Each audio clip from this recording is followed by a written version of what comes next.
فرعون بسلطان مبين فتولى بركنه وقال ساحر أو مجنون أخذناه وجنوده فنبذناهم في اليم وهو مليم وفي عاد إذ أرسلنا عليهم الريح الأقيم صدق الله مولانا العظيم.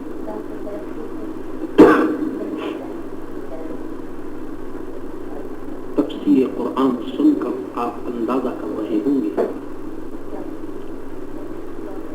کہ قرآن مقدس ایک ایسا آئینہ ہے جس میں ہر آدمی اپنا چہرہ صاف اور اچھی طرح دیکھ سکتا ہے، اور صرف اپنا ہی چہرہ نہیں بلکہ اس زمین پر جتنی قومیں آباد ہوئی ان کا چہرہ مہرہ بھی اچھی طرح دکھائی دیتا ہے،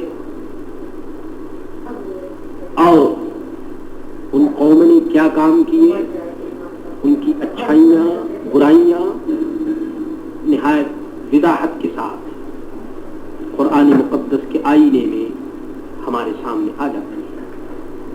مقصد یہ ہے کہ ایک ایسا ایٹلس ہے جس میں ملک اور قوم کے تمام واقعات اور حالات کو اچھی طرح پڑھا بھی جا سکتا ہے اور دیکھا بھی جا سکتا ہے۔ وفی موسیٰ اذ ارسلناہ الی فرعون بسلطان مبین، اور موسیٰ علیہ السلام کے واقعے میں بھی جب ہم نے اسے روشن سند لے کر فرعون کے پاس بھیجا، ایک ایسا سرٹیفکیٹ ہم نے لے کر بھیجا جس میں کسی قسم کا کوئی شبہ نہ تھا، یعنی ہم نے معجزات دے کر موسیٰ علیہ السلام کو فرعون کے پاس بھیجا۔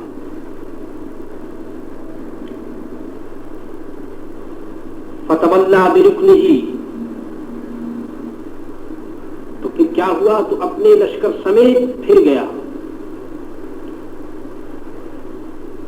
یعنی فرعون خود بھی ایمان نہ لایا اور جو اس کے فالوورز تھے اس کو بھی اس نے ایمان لانے سے روک دیا۔ ہمیشہ یاد رکھیے انسان کا نیچر ہے کہ یہ خود برا کرتا ہے تو کرتا ہی ہے، مگر دوسروں کو بھی یہ چاہتا ہے کہ وہ بھی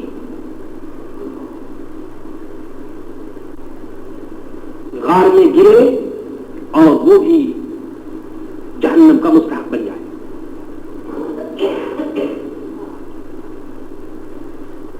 وہ اپنے لشکر سمیت پھر گیا، وقالا ساحر او مجنون، اور بولا کہ جادوگر ہے یا دیوانہ۔ اندازہ کیجئے کہ یہ انسان کس قدر نادان اور کمزور ہے کہ اپنا جو ویک پوائنٹ ہے اس کو چھپانے کے لیے دوسرے کے اندر ویکنیس نکالتا ہے۔ فرعون کو یہ اندازہ ہو چکا تھا کہ موسیٰ علیہ السلام سے مقابلہ کرنا یہ ہمارے بس اور ہماری قوت کی بات نہیں، لیکن وہ ظالم اس قدر نادان تھا کہ اپنی اس برائی کو چھپانے کے لیے اس نے یہ کہنا شروع کر دیا کہ یہ تو معلوم ہوتا ہے کہ شاید یہ دیوانے ہیں، معاذ اللہ، یا جادوگر ہیں۔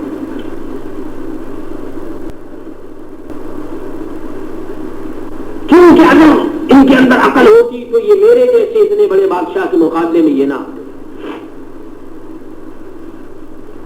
لیکن اس ظالم کو معلوم نہیں تھا، اور بے ایمان کو معلوم بھی کیا ہو سکتا ہے کہ طاقت جس کا نام ہے وہ صرف میٹیریل کا نام طاقت نہیں ہے۔ طاقت جس کو کہتے ہیں وہ تو خدا کی طرف سے ایک ظاہر ہوتی ہے۔ اللہ تبارک و تعالیٰ جس کو طاقت اور قوت عطا فرمائے بس وہی طاقت ہوتی ہے۔ آج دنیا کی ترقیوں کو دیکھ کر ہم حیرت اور پھٹی پھٹی نگاہوں سے دیکھتے ہیں کہ دنیا نے اتنی ترقی کر دی ہے، لیکن میرے دوستو جس زمانے کے واقعات قرآن مقدس میں بیان کیے جا رہے ہیں اس زمانے کی ترقی آج سے کوئی کم نہ تھی. آج اگر ہم 20 اور 25 اور 30 اور 40 اسٹوری بلڈنگ اگر ہم زمین پر بناتے ہیں تو اس زمانے کی ترقی کا کوئی اندازہ کر سکتا ہے کہ جو پہاڑوں کے اندر پیلس بناتے تھے؟ اندازہ کیجیے آج کی مشنری دور میں، جبکہ ہمارے پاس ہر قسم کی مشنریاں موجود ہیں، لیکن اس قسم کی مثال ہمارے سامنے بہت کم ہے کہ پہاڑوں کے اندر مکانات، پہاڑوں کے اندر قلعے، پیلس، پہاڑوں کے اندر فوج کے رہنے کے لیے جگہ. آج ہم زمین پر جو سڑکیں بنائی جاتی ہیں صاف اور شفاف اور ہوادار سڑکوں کو دیکھ کر ہم سمجھتے ہیں کہ یہ زمانے کی بہت بڑی ترقی ہے، لیکن آج سے چند سو سال پیشتر کی ترقی کا اندازہ کیجئے کہ مسلمانوں نے سڑکیں بنائی تو پانی کے نیچے سے سڑک نکال لی، زمین کے اوپر سے نہیں بلکہ پانی کے نیچے سے سڑکیں نکالی اور ایک علاقے کو دوسرے علاقے سے ملا کر رکھ دیا.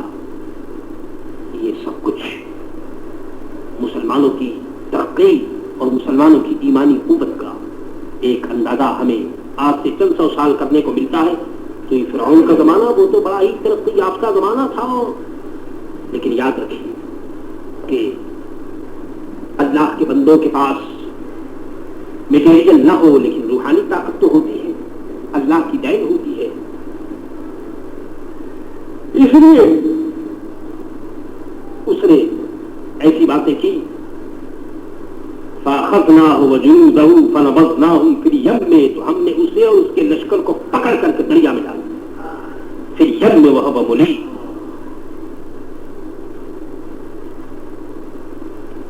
جو آدمی سمجھانے سے نہیں سمجھتا، سیدھا راستہ دکھانے سے نہیں دیکھتا، تو پھر اب کیا ہے؟ اس کا یہی انجام ہے.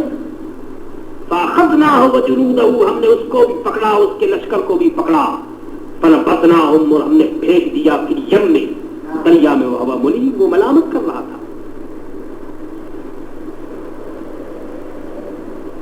یاد رکھیے فرعون ڈوبتے وقت ایمان لایا، آمنت برب موسیٰ وہارون، لیکن جب موت سامنے کھڑی ہو، روح نکل رہی ہو، تو ایسے وقت کا ایمان جو ہے وہ معتبر نہیں ہوتا. جب دیا رنج بتوں نے تو خدا یاد آیا. پریشانی اور مصیبت کے وقت میں تو خدا لوگ یاد کرتے ہی ہیں، اور اب تو میرے دوست ایسا وقت آ گیا ہے کہ پریشانی اور مصیبت میں بھی لوگ خدا یاد نہیں کرتے. اللہ، پریشانی اور مصیبت میں بھی آدمی عقل کے پیچھے مارا پھرتا ہے. وفی عاد، دیکھیے موسیٰ علیہ الصلوۃ والسلام کا واقعہ ختم ہوا. وفی عاد، اور یہاں سے ارشاد فرمایا جا رہا ہے کہ قوم عاد کا وہ واقعہ بھی یاد کر لیجیے کہ ذرسلنا علیہم الریح اللقیم، کہ جب ہم نے ان کے اوپر خشک آندھی ہم نے بھیجی. اللہ، ہوا جو ہوتی ہے میرے دوستو وہ رحمت کے لیے ہوتی ہے، اور یہ آندھی سائیکلون بن کر کے یہ سب کچھ.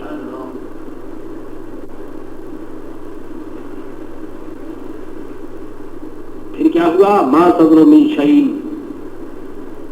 اتت علیہ الا جعلتہ کالرمیم، جس چیز پر وہ آندھی گزرتی، جس چیز سے وہ ٹچ کر جاتی، چاہے وہ آدمی ہو، جانور ہو، مال ہو، میرے دوستو اتت علیہ الا جعلتہ کالرمیم، اس سے وہ آندھی ایسا کر دیتی کہ جیسے یہ گلی ہوئی چیز ہے. کالرمیم، جیسے کوئی چیز گل جاتی ہے،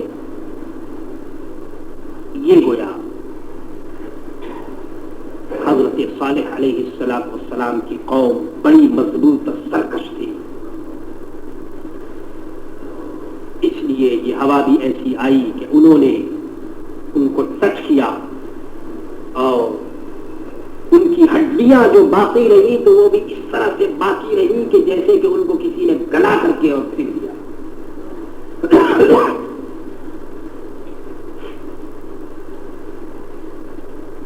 اے کاش یہ مسلمان